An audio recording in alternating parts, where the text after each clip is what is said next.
2024년 3월 31일 주일 예배를 하나님께 드리겠습니다. 함께 기도하시겠습니다. 사랑의 아버지 하나님, 진리를 알고 하나님의 은혜 가운데로 감추어진 하나님의 백성들이 하나님께 예배합니다. 진리를 알고자 하는 열망을 통해서 성령 하나님의 도우심으로 진리 안으로 숨겨지고 진리가 되어지게 하옵소서. 하나님 귀가 열리게 하시고 눈이 떠지게 하셔서 율법의 자리에서 일어나게 된 성도님들의 삶을 주장하셔서 이제 절대 하나님을 다른 신으로 섬기는 죄를 범하지 않게 해주옵소서. 예수님 이름으로 기도 올립니다. 아멘. 예, 지난주에는 진리란 무엇인가 여기에 대해서 공부해 봤죠. 그리스도 대신 예수님이 바로 진리이고 그 진리 안에 감추어져 하나 되는 천국을 이루는 것이 바로 진리이고, 인본주의적인 사고, 율법 행위, 이런 신앙관, 율법적인 신앙관, 이 기머거리에서, 맹인에서, 안전뱅이에서, 유출병 환자에서 벗어나게 되므로 바로 진리가 되는 것, 그것이고 그것이 바로 천국이다. 이렇게 공부해 봤죠. 오늘은 우상숭배란 무엇일까란 제목으로 우상숭배가 도대체 성경에서 말하는 것이 어떤 것인가에 대해서 한번 배워보도록 하겠습니다. 말씀은 출애굽기 20장 3절로 6절 말씀입니다. 합독하겠습니다. 너는 나 외에 다른 신을 네게 두지 말라. 너를 위하여 새긴 우상을 만들지 말고 또 위로 하늘에 있는 것이나 아래로 땅에 있는 것이나 땅 아래 물속에 있는 것에 어떤 형상도 만들지 말며 그것들에 절하지 말며 그것들을 섬기지 말라. 나 네 하나님 여호와는 질투하는 하나님인즉 나를 미워하는 자의 죄를 갚되 아버지로부터 아들에게로 3, 4대까지 이르게 하거니와 나를 사랑하고 내 계명을 지키는 자에게는 1000대까지 은혜를 베푸느니라. 아멘. 자, 하나님께서 모세를 통하여 이스라엘 백성을 애굽 땅에서 인도해 내십니다. 그리고 그들에게 율법을 주시죠. 그리고는 제일 먼저 나 외에는 다른 신을 네게 두지 말라 이렇게 명하십니다. 오늘 말씀의 그 3절 말씀을 보면요. 너는 나 외에 다른 신을 네게 두지 말라 이렇게 했죠. 그런데 이 말씀을 그대로 문자 그대로 받아들인다면요. 하나님께서 나 이외에 다른 신 이렇게 신들 이렇게 하면서 하나님 위에 다른 신이 존재한다는 것을 인정하는 것이 되어버리죠. 정말 하나님 위에 다른 신이 있는가요? 하나님은 유일신이시죠. 이 3절에 너는 나 외에에서 외에라고 하는 여기에 해당되는 단어가 알 이런 단어인데요. 이 알은 알라에서 유래되었는데 이것은 뭐뭐 위에 뭐뭐에 대해서 뭐뭐에 관하여서 뭐뭐를 넘어서서 이런 뜻을 가지는 단어입니다. 그리고 이것에 대해서 출애굽기 20장 3절에 보면은 다음과 같이 그 해석이 기록되어 있습니다. 너희는 나를 비겨서 은으로나 금으로나 너희를 위하여 신상을 만들지 말고 이렇게 말합니다. 여기서 너희는 나를 비겨서 라는 것을 살펴보아야 되는데 이 부분이 마소라 사본 그 본문에 보면요. 너는 결코 나에 대하여 만들지 말라. 이렇게 기록이 되어 있습니다. 이것은 너는 결코 나를 만들지 말라 이런 말이죠. 이것을 킹 제임스 버전에 보면 You shall not make with me 이렇게 번역이 되어 있습니다. 나를 다른 신으로 그러니까 보이는 형상으로 만들어서 섬기지 말라 이런 뜻이 되는 거죠. 또 다른 신들이라는 이 단어는 히브리어 아헤림이라는 그런 단어인데요. 이것은 이상한, 헛된 이런 뜻을 가지는 단어입니다. 이것들을 전체 종합해서 보면은 나를 다른 헛된 신으로 섬기지 말라 이렇게 해석할 수 있죠.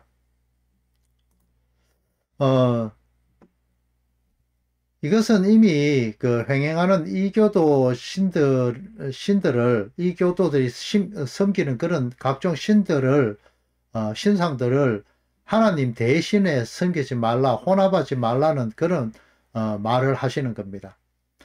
이 우상이라고 하는 단어는 헬라어로 에이돌론 이렇게 하는데요. 어디서 좀 들어보셨다 싶은 뉘앙스가 들리죠. 아이돌, 요즘 핫한 케이팝을 유행시키는 그 그룹들 이야기하죠. 이 아이돌이 이 에이돌론에서 파생된 단어이거든요. 이 에이돌론은 어떤 그림의 카피본을 말하기도 하고 그 죽은 조상을 기리기 위해서 조각상을 만드는 것 이런 것을 의미하기도 하고요. 환영, 유령 이런 뜻도 가지고 있습니다.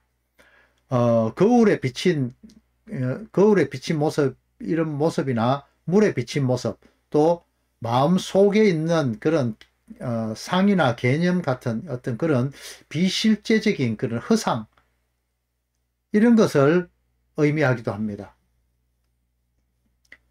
구약 성경에서 대표적으로 나를 다른 신으로 섬기지 말라 하는 하나님의 말씀을 어기고 우상을 섬기고 그것에 숭배하는 모습들을 한번 찾아보면서 몇 군데만 찾아보면서 한번 확인해 보도록 하겠습니다. 우상 숭배가 무엇인지요. 자, 먼저 이스라엘 백성이 출애굽하던 시기에 광야에서 그 우상 숭배하는 모습, 이것에 대해서 한번 보도록 하겠습니다. 광야에서 모세가 하나님의 율법을 받기 위해서 시내산에 40일 동안 올라가 있죠. 그리고 내려오지 않으니까 이스라엘 백성들이 제사장 아론에게 금으로 송아지 형상을 만들어서 그것을 놓고는 너희를 애굽 땅에서 인도해낸 너희 신이로다 이렇게 이야기하거든요. 이렇게 보이지 않는 하나님은 믿지 못하기 때문에 자신들이 하나님보다 더 집중해서 보이기 때문에요. 더 집중해서 섬길 수 있는 그런 세상의 부를 나타내는 물질인 금으로 하나님의 대체물인 금송아지를 금신상을 조각해서 만듭니다. 이것은 보이지 않는 하나님을 보이는 것으로 형상해 했고 또 보이지 않게 된 모세의 지도권을 대신하는 그런 형상이기도 했습니다. 430년 동안 애굽에서 늘 신이라는 존재로 이 송아지를 보아왔지요, 이들이.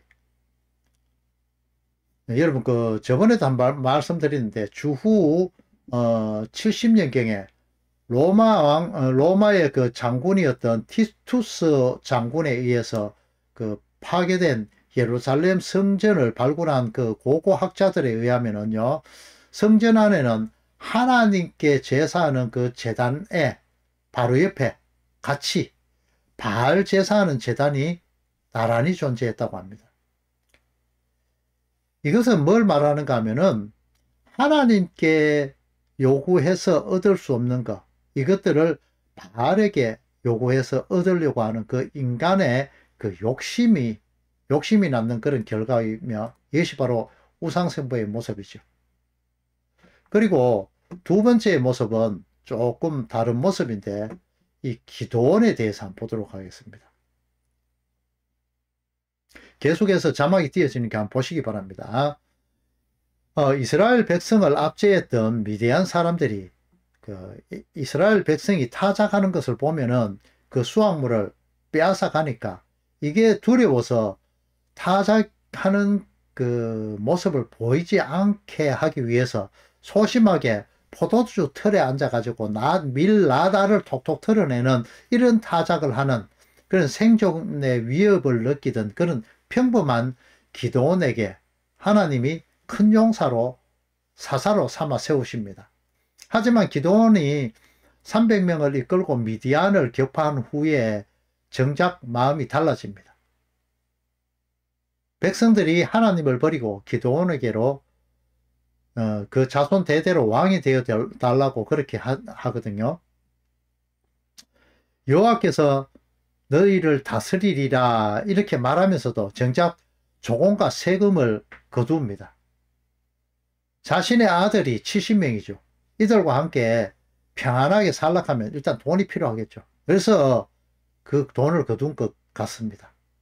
그리고 급기야는 하나님의 뜻을 물어야 할 우림과 둠밈을 사용할 때 입던 그 제사장의 의복인 에봇을 백성들에게 거두어 드린 그 금으로 만들어 버리죠. 이것 때문에 이스라엘 백성들은 실로에 있는 그 성막의 제사에 집중하지 않고 오브라에서 제사를 드리면서 하나님을 뜻을 구하게 되는 그런 무질서함이 나타납니다. 그러므로 점점 우상 숭배의 길로 빠져들게 됩니다. 음란이 위한다라는 것은 간음하다, 매춘하다, 창녀 노릇을 하다 이런 의미로 쓰이거든요. 바로 하나님을 떠나서 우상 숭배를 한다 이런 말이 되는 거죠. 자, 세 번째로 이스라엘 우상 숭배의 극치를 이루는 그 부분을 한번 보도록 하겠습니다. 바로 여로보암의 모습이거든요. 여로보암은 솔로몬의 큰 용사로 있었습니다. 그 장군이란 말이죠. 그리고 이 여로보암은 아히야 선지자를 만나게 됩니다. 그리고 그를 통해서 하나님으로부터 약속을 받아요. 솔로몬이 거느리고 있던 그 12지파 중에서 10지파를 빼앗아서 그에게 준다. 네가 나의 말에 하나님 말씀에 순종해서 잘 따르면은 너의 집이 견고하게 되고 이스라엘을 너 여로보암에게 주겠다 이렇게 약속을 하거든요. 하지만 이것이 바로 바로 그 다윗 자손을 괴롭게 해서 돌아오게 하는 그런 하나님의 징계라고 그렇게 이야기하고 있습니다. 열왕기상 11장 26절에서 36절에 이런 부분이 기록되어 있는데요. 이것은 개인적으로 한번 찾아보시기 바랍니다. 하지만 하나님처럼 되고 싶어 하던, 아니 그 하나님이고 싶었던 하와가 하나님의 말씀을, 진리의 말씀을 비진리의 말씀으로 왜곡하듯이 하나님의 약속을 신뢰하지 못하고 오히려 백성이 다 그 솔로몬의 아들 르호보암에게로 돌아갈까봐 걱정해서 하나님의 반대편에 서게 되죠. 여로보암이요. 우상숭배를 시작한 것입니다. 그는 하나님께서 정하신 그런 절기를 흉내내어서 자기 마음대로 변개해서, 이 절기라는 것은 예수님을 다 상징하잖아요. 그러니까 이 자기 마음대로 절기를 변경했다는 것은 오실 메시아에 대한 복음을 굳게 하는 그런 행위에 해당되는 겁니다. 그리고 영이신 하나님을 보이지 않는 그 하나님을 보이는 형상으로 만들어서 예루살렘에서만 드려야 할 그 제사를 변개시켜서 우상에게 제사하도록 해서 백성들을 우상숭배의 죄에 빠지도록 만듭니다. 바로 금송아지를 두 군데 만들어가 세웠죠. 이렇게 오병이어의 기적을 본 이스라엘 백성들이 예수님을 왕으로 자신들의 우상으로 만들려고 한 것처럼 아무리 하나님의 역사를 이루는데 사용된 물건일지라도 우상시 되는 것은 하나님께서 용납하시지 않습니다. 하나님께서는요, 이 언약궤 역시 하나님은 영원히 찾지 못하도록 그렇게 만들어 버립니다. 예레미야서 3장 16절입니다. 여호와의 말씀이니라 너희가 이 땅에서 번성하여 많아질 때에는 사람들이 여호와의 언약궤를 다시는 말하지 아니할 것이요, 생각하지 아니할 것이요, 기억하지 아니할 것이요, 찾지 아니할 것이요, 다시는 만들지 아니할 것이며 이렇게 기록하고 있습니다. 참 언약궤, 그러니까 인생을 광야 교회에서 인도하시는 그 그리스도이신 예수님이 오시면 이 언약궤는 그 역할을 다했기 때문에 폐기되어져야 되는 것입니다. 제사장, 왕, 선지자, 11조, 성전제사 이런 것들 말입니다. 하나님께서 아브라함에게 약속하셨던 씨, 자손이 바다의 모래처럼 하늘의 별처럼 많아진다고 약속하신 그리스도가 그것이 그리스도를 나타낸다고 말씀드렸죠. 그 그리스도가 오심, 번성하여 많아질 때에 그 예수님의 예표 역할을 하던 언약궤는 더 이상 필요가 없어진 거죠. 용도 폐기되어야 됩니다. 실체가 오셨기 때문에 용도 폐기되어야 되죠. 하나님은 이렇게 하나님을 다른 신으로 눈에 보이는 것으로 만들어 섬기는 것을 가장 싫어하십니다. 유한의 세상에 썩어져 사라져 버릴 그런 물질, 하나님이 태워버리기 위해서 간수하시는 그 물질로 형상을 만들어서 하나님이라고 섬기는 그 행위는 영원하신 하나님을 욕되게 하는 그런 행위입니다. 바꾸어 말하면 하나님과 다른 신을 섞어서 하나로 여기는 것을 싫어하는 것이죠. 사마리아인은 북이스라엘의 수도 사마리아 성읍이나 사마리아 지역에 사는 사람들인데요. 이 사마리아는 호세아가 왕위에 있을 때에 기원전 722년경 아수르 왕 그 사로곤 2세에 의해서 멸망을 당했습니다. 이때 이들은 하나의 정책을 씁니다. 북이스라엘의 지도층은 아수르의 그 고산에서 메대 지방에 이르는 그런 여러 지역으로 끌려갔고, 아수르의 관리들과 그 백성들은 사마리아로 들어와 살게 되면서 자연스럽게 자폰이 이루어지게 되죠. 그러면서 혈통의 순수성을 상실하게 되고 또 이로 인해서 신앙도 변질됩니다.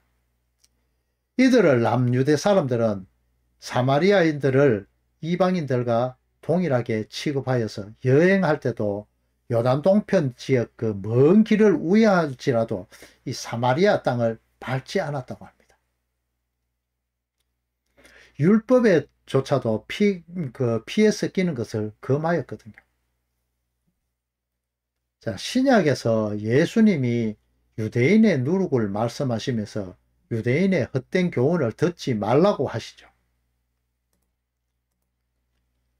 또 가나 혼인잔치에서도 포도의 발효로 이루어진 섞인 것이 아닌 물로만 된 참된 음료, 말씀으로 제공된 좋은 포도주가 혼인잔치, 그러니까 천국잔치로 끝나게 되는 모습을 보여주고 있습니다.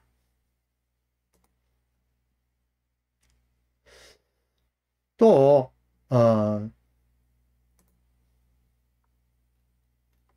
이 누가복음 10장 고린도전서 10장 21절의 이 말씀에 보면은 겸하여 섬기는 것, 너희가 주의 잔과 귀신의 잔을 겸하여 마시지 못하고 주의 식탁과 귀신의 식탁에 겸하여 참여하지 못하리라, 이렇게 기록하면서 겸하는 것을 허락치 않죠. 또 누가복음 16장 13절 역시 마찬가지입니다.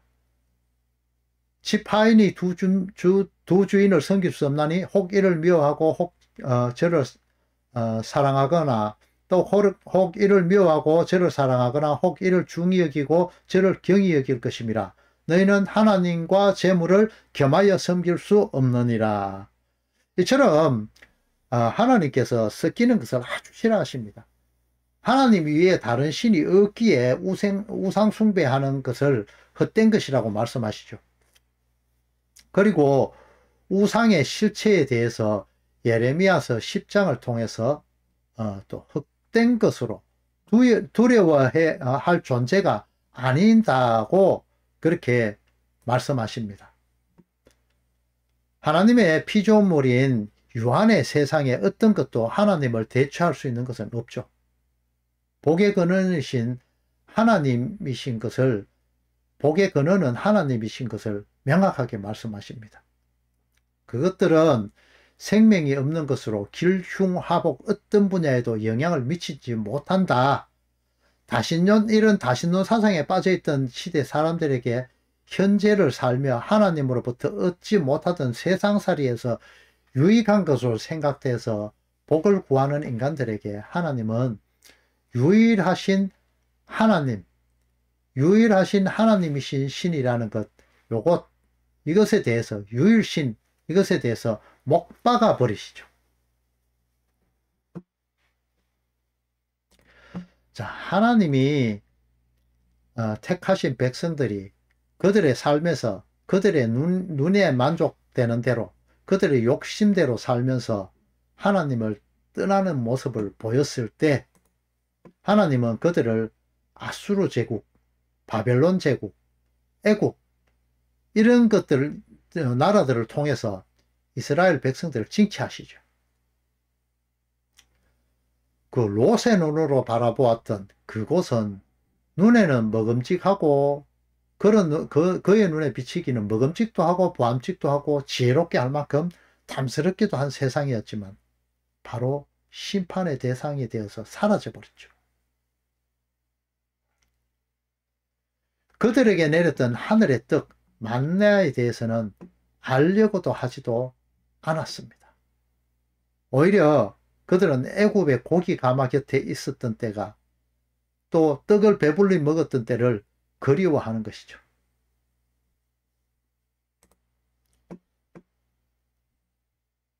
히브리서 10장 38절에 보면요, 하나님이 주시는 은혜를 무시하고 지난 율법을 거리하는, 그러니까 은혜의 시대에 있음에도 율법을 거리하는 그들을 한번 나타내주고 있습니다. 여기에서 보면은 뒤로 물러가는 것, 뒤로 물러가면 이렇게 하는데, 이것은 그리스도의 값으로 매길 수 없는 그 은혜가 임했는데도, 그 은혜를 맛보고도 그들은 그 은혜에 대해서 만족하지 못하고 또 돌아서서 은혜의 율법, 그러니까 은혜가 아닌 그 율법으로, 그러니까 자기가 스스로 자존심으로서 내가 왜 죄인이야, 나 스스로도 율법을 지킬 수 있는데 하는 이 인간 스스로의 자존심을 챙기기 위해서, 그러니까 행위율법으로 스스로 자신의 바벨탑을 쌓아서 천국 가기를 원하던 그런 가인의 후손의 그런 모습 상태로 돌아가는 것, 이것을 갖다가 물러서는 행위다고, 뒤로 물러간다, 이렇게 이야기하고 있습니다. 이스라엘 초대 왕이었던 사울이 죄인 아비멜렉을 진멸하라는 하나님의 명령보다는 자신의 마음에 드는 그 양들과 소들을 가져와서 하나님께 제사한다고 그렇게 수선을 뜨는 모습이 나옵니다. 자기 스스로에게 만족하는 것, 자기가 봤을 때 좋은 것, 그것을 이야기하죠. 그런데 사무엘은 다음과 같이 하나님 말씀을 전달합니다. 사무엘 15장 23절입니다. 사무엘이 이르되 여호와께서 번제와 다른 제사를 그의 목소리를 청종하는 것을 좋아하신가 같이 좋아하시겠나이까.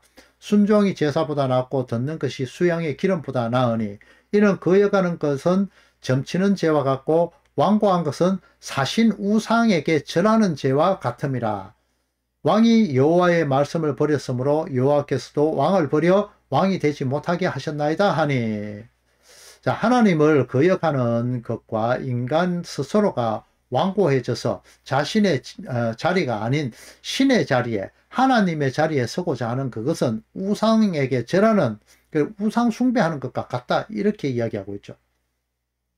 하나님께서 자신과 함께 하여야 할 아담이 하와의 그 쏘사김에, 또 하와는 뱀의 쏘사김에 넘어가서 자기 스스로 힘을 갖기 위해서 스스로 무화과나무 잎으로 치마를 해 입는 것을 보고 그것은 구원과 상관없다고 하시면서 찢어버리시고 짐승의 피를 흘려서 그 가죽으로 옷을 입혀주십니다. 말씀드린 적이 있는데, 아담과 하와가 만들어 입었던 그 치마라는 것은요, 하고르라는 단어를 쓰는 그는 치마가 그 하고르인데요. 이것은 일본의 그 여자들이 입는 그 전통적인 복장 기모노 있죠.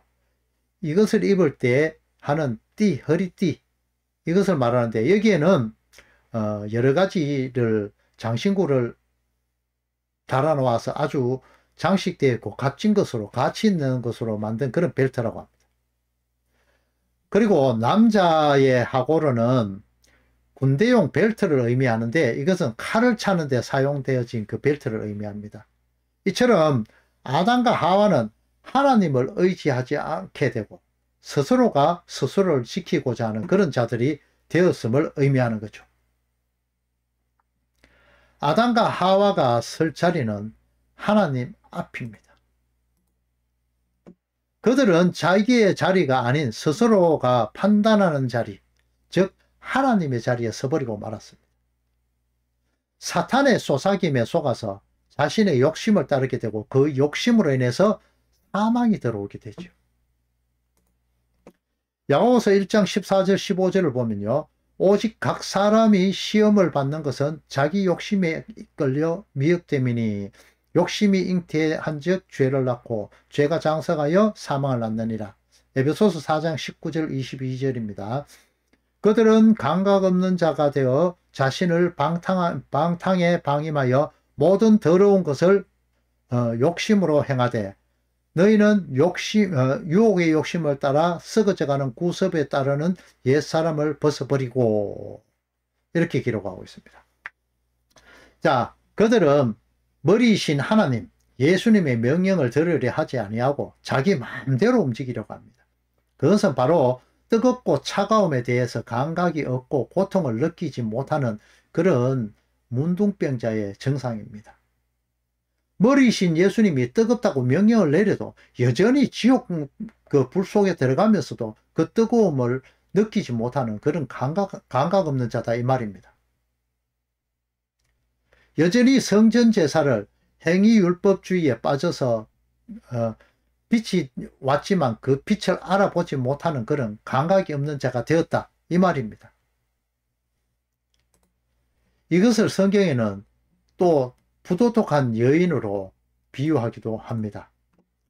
디모데후서 3장 6절에서 7절 말씀입니다. 그들 중 남의 집에 가만히 들어가 어리석은 여자를 유인하는 자들이 있으니 그 여자는 죄를 중히 지고 여러 가지 욕심에 끌린 바 되어 항상 배우나 끝내 진리의 지식에 이를 수 없느니라. 얀네와 얀버레가 모세를 대적한 것 같이 그들도 진리를 대적하니 이 사람들은 그 마음이 부패한 자요 믿음에 관하여는 버림받은 자들이라. 성도가 말씀 안에 집중하여 살아가지만 그 말씀이 뿌려진 곳에 가라지 역시 같이 살고 있다고 성경이 기록하고 있잖아요.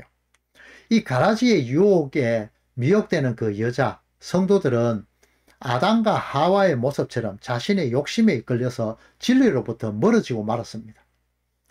혹시 이것이 진리면 어떡하지? 이런 마음으로 말이죠. 이거 어디서 많이 들어보셨죠? 신천지에서 말합니다. 이단에서 말하고 있어요. 이참에 한번 말씀을 드릴게요. 신천지 여러분, 혹시 이 말씀을 듣는다면 한번 생각해 보세요. 여러분들이 신천지에 들어갈 때 와보라 하는 말과 확인해보고 맞으면 믿어라 이렇게 하는 것을 들어봤죠. 이제 어느 것이 진리인지 가짜인지 확인해보는 것조차 못하도록 겁을 주죠. 못 나가게. 이제는요. 듣지 말라고. 마귀가 주는 말이라고 그렇게 말해버리죠. 오히려. 베레아 사람 말처럼 말씀이 진짜 그러한가 날마다 상고하며 진리를 찾으며 맞는 것인지 아닌지 들어봐야 되는 거 아닌가요? 하나님의 말씀을 잘 구별해 보시기 바랍니다.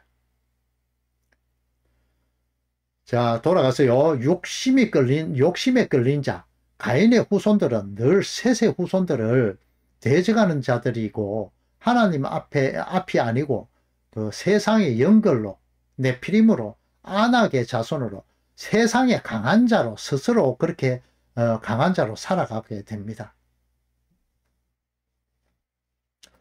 그런데 여러분 또 히브리서에 보면은 이 반대의 모습으로 사는 사람들도 나오고 있습니다. 띄어진 말씀들을 보시면서 한번 들어보시기 바랍니다. 여기에 아벨, 에녹, 노아, 아브라함, 사라를 대표로 들어서 믿음을 따라 죽은 자라고 그렇게 기록하고 있습니다. 그들은 갈 바를 알지 못하는 나그네로 보이지 않는 본향, 천국을 소망하며 사는 자들이었습니다. 하지만 이들과 반대편에 서 있는 자신의 배를 신으로 삼고 있는 그런 성기는 그런 인생들은 자신들의 나온 바 본향인 우상숭배의 그 본거지인 갈대아 우르 땅에 대한 향수를 가지고 있습니다. 그들은 늘 그곳으로 돌아가기를 원하죠.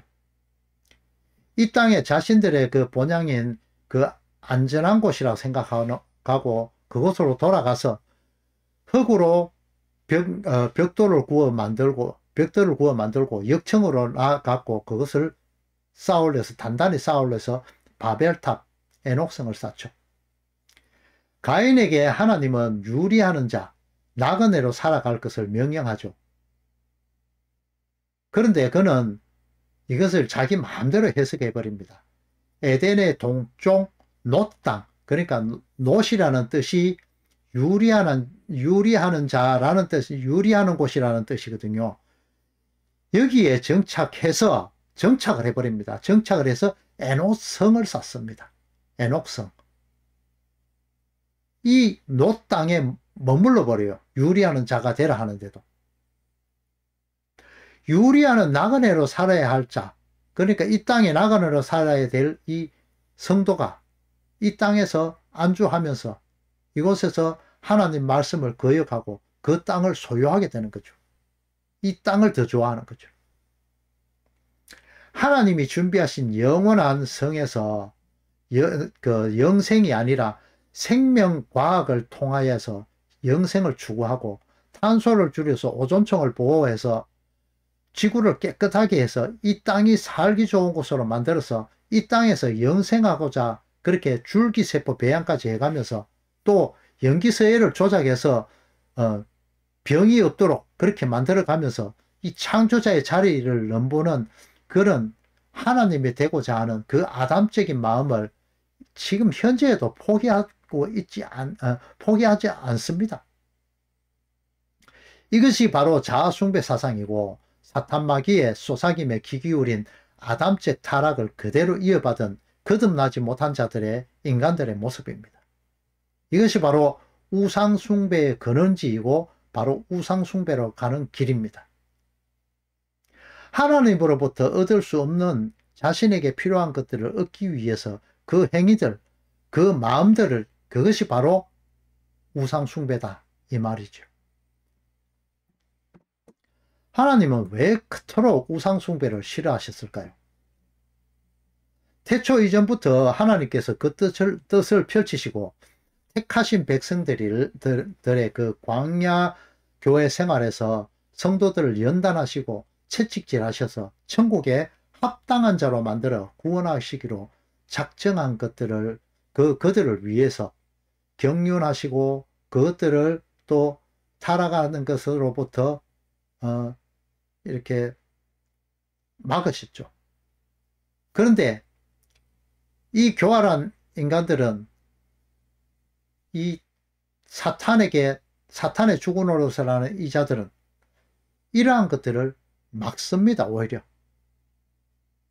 그래서 우상숭배로 빠져버리죠. 창세기 2장 16절에서 17절에 보면은 하나님이 아담에게 명령하시는 것이 나오죠. 네가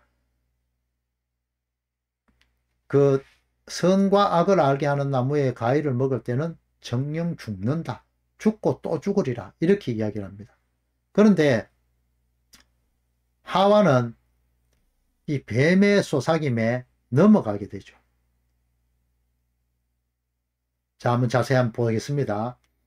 하나님과 대화를 해야 될 하나님께만 기도하고 대화해야 될 그 아담과 하와가 하나님이 아닌 뱀의 말에 집중을 하기 시작합니다. 그리고는 뱀의 그 강교함, 그러니까 먼저 하나님께서 금하신 선과 악을 알게 하는 나무의 과일을 금하신 것을 그것에 집중하지 못하게 하는 못하게 그 동산 전체에 과일 그것을 전체 먹지 못하게 했느냐, 이렇게 사탄이 질문을 하죠. 다시 한번 잘 보시기 바랍니다. 뱀이 아주 강교하게 질문을 합니다. 너가 선악과 먹지 마라 하더나? 이렇게 말 안 합니다. 동산에 있는 것 전체 너희들 먹지 마라 했느냐? 이렇게 이야기합니다. 그렇게 하니까 하와는 뭐지? 다시 한번 생각합니다. 자, 한번 생각해 보십시오. 요거 하나 말고 이 전부를 다 하나님께서 우리에게 허락하셨네? 이렇게 생각되면 하나님 감사합니다. 이렇게 갈 수 있겠죠. 그런데 동산의 모든 것을 다 먹으라 해놓고 왜 이것만 못 먹게 해? 이럴 때는 뭐가 나오겠습니까? 바로 도전적인 마음이 생기겠죠. 그리고 마음속에 의문문이 퀘스천 마크가 찍히게 된단 말입니다. 마귀는 이렇게 교묘한 말장난으로 술수를 쓰죠. 이게 바로 마귀의 강교함입니다.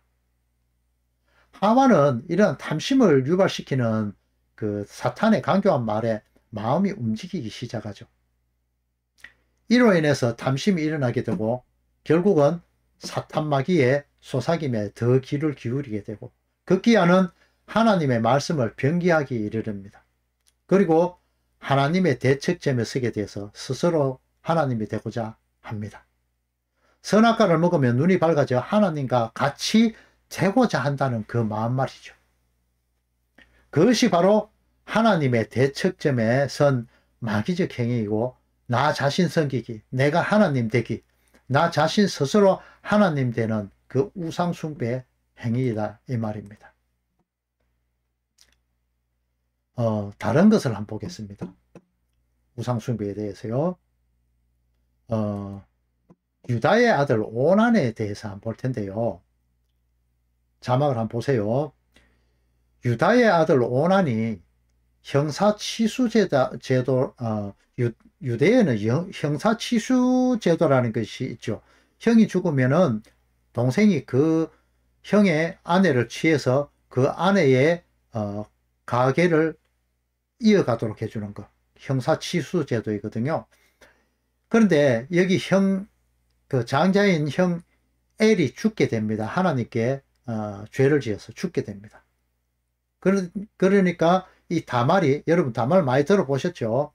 이 다말에게로 들어가도록 유다가 이야기를 합니다. 그래서 아빠 유다의 말에 의해서 다말에게 들어갑니다. 그런데 다말에게 들어간 그 오난이 땅에다가 설정을 해버립니다. 그러니까 하나님은 오난을 죽여버립니다. 왜 죽일까요? 뭐 따지고 보면 별것도 아닌데. 이 오난 외에도 이런 사람들이 많았었겠죠, 당시에. 하지만 이 오난이 죽인 것을 성경에 굳이 기록을 해놨습니다. 이것은 오난의 그 행위가 유다 지파를 통해서 오실 구원자 예수님을 막는 행위이기 때문에 그렇습니다. 이게 바로 사탄적인 행위요. 바로 마귀 행위다 이 말입니다. 자, 창세기 22장 17절을 보면은 이 시에 대해서 나오죠. 그리고 갈라디아서 3장 16절을 보면 이 시가 한 사람, 오직 한 사람을 가리켜 네 자손이며 그리스도다 이렇게 이야기를 하고 있죠. 시는 제라 이런 표현인데요. 이 시가 바로 자손이라는 의미도 가지고 있거든요. 이 시가 오는 길을 막는 행위, 이것이 바로 하나님의 구원의 그 사역을 막는 행위이고 하나님을 대적하는 행위인 것입니다. 자, 또 다른 곳을 한번 보겠습니다. 마가복음 8장 31절 34절입니다. 여기 보면요. 예루살렘에 입성하기 전에 예수님에 대해서 나옵니다. 그리고 예수님이 그 제자들을 향해서 예수님 스스로가 많은 고통을 받고 죽고 다시 사흘 만에 다시 살아날 것이라고 가르치는 그것이 나옵니다. 그런데 여기에서 항변하다, 베드로가 항변한다고 나오죠. 이 항변한다고 나오는 이 말은 헬라어 에피티마오인데요. 이것은 비난하다, 꾸짖다, 견책하다라는 뜻을 가집니다. 자, 이러한 것이 이 베드로의 모습인데요. 이 항변한 것이 베드로의 이 항변과 예수님이 베드로를 꾸짖다라고 할 때 이 단어가 같은 단어인 에피티마오를 쓰고 있거든요. 베드로는 민속 메시아간에 젖어서 오병이어의 기적과 죽은 자를 살리시고 안전뱅이를 일으키시는 그 능력을 가진 예수님이 예루살렘에 올라가시면 이제 유대민족의 메시아가 돼서 로마를 물리치고 조국 독립을 선포하고 다윗왕의 전성기를 다시 가져올 것이라고 그렇게 생각하고 따랐었거든요. 그런데 예수님이 느닷없이 십자가에 죽어야 한다고 예수님이 말씀하는 걸 듣자 그게 화가 난 겁니다. 그러니까 예수님을 꾸짖었습니다. 항변하여 나온 게 꾸짖었다는 거거든요. 당신이 그렇게 죽어버리면 여태껏 내가 당신을 목숨 걸고 따르던 나는 뭐냐고 이런 말이 되는 거죠. 이것 또한 역시 하나님의 구원 계획을 막는 마귀적 행위이기 때문에 예수님은 베드로를 보고 사탄아 내 뒤로 물러가라라고 베드로를 꾸짖어 버립니다. 사람은 아담 때부터 인본주의적인 그 자기중심적인 사고 이것을 버리지 못합니다. 자아숭배 사상을 항상 갖고 있습니다. 이 자아숭배의 확장으로 나타난 것이 바로 우상숭배가 되어지죠. 나 자신의 잘됨을 위해서 복채를 놓고 빌고 안 되면 두드려 부숴버리죠. 여기서 하나님의 계획하시고 경륜하심은 이 인간들의 눈에는 안중에도 없는 것이죠.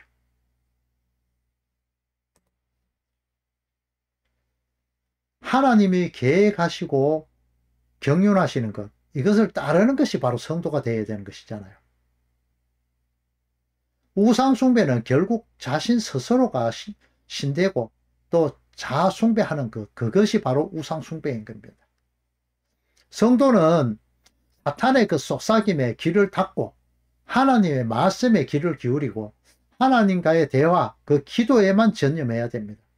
이것이 순종이잖아요. 그래서 하나님은 인생들을 시험의 장소인 광야교에 던지시고 이 광야교에 지금 세상살이 말입니다. 여기 던지시고 아담과 하와 같이 불순종의 길을 떠나서 순종의 길을 따르기를 원하시고 네 마음을 지키라 이렇게 명령하십니다. 하나님의 명령은 순종입니다. 아니 순종케 하심입니다. 그리스도라는 그 수석, 전에 한번 말씀드렸죠. 이 수석이 잘 안착될 수 있도록 그 좌대를 잘 다듬어 가시는 것이 이 광야교회에서 하나님의 그 방법이시고 그 성도의 삶입니다. 이 좌대는 늘 두드려 맞죠. 끌에 두드려 맞고 정에 두드려 맞고 이렇게 맞아야 됩니다. 그래야 다듬어지죠. 자신의 자리가 흙의 자리임을 자각해야 되는 것이 이 성도입니다. 그리고는 이제 우상성김, 나 자신이 하나님이 되는 것, 이것들은 다 버리고 하나님을 하나님으로 인정하고 그분만을 섬기는 그 안식을 누리는 곳, 천국이 되는 것, 그것까지 하나님은 성도를 연단하십니다. 자, 여러분, 어떤 변수가 있어도 그것이 하나님의 작정하심에 의한 것임을 인정하고 따르며 진정으로 그분을 신뢰하십니까? 여러분, 하나님을 신뢰하십시오. 어떤 상황이 닥치더라도 말입니다. 어떤 상황이 닥쳐도 하나님은 여러분을 신뢰하십니다. 마찬가지로 여러분 역시 하나님을 신뢰하셔야 됩니다. 축도하시고 예배 마치도록 하겠습니다. 이제는 우리를 구원하시고 교회들의 머리가 되신 성자 하나님의 크신 사랑과 독생자를 보내신 성부 하나님의 크신 사랑과 성령 하나님의 위로하심과 교통하심과 충만하심이 자기 스스로를 의지할 수 없는 존재임을 자각하고 온전히 하나님만 나의 하나님이심을 고백하고 하나님만을 진정으로 신뢰하며 살아가고자 하는 모든 성도들 위해 이제로부터 영원토록 함께 있을지어다. 아멘.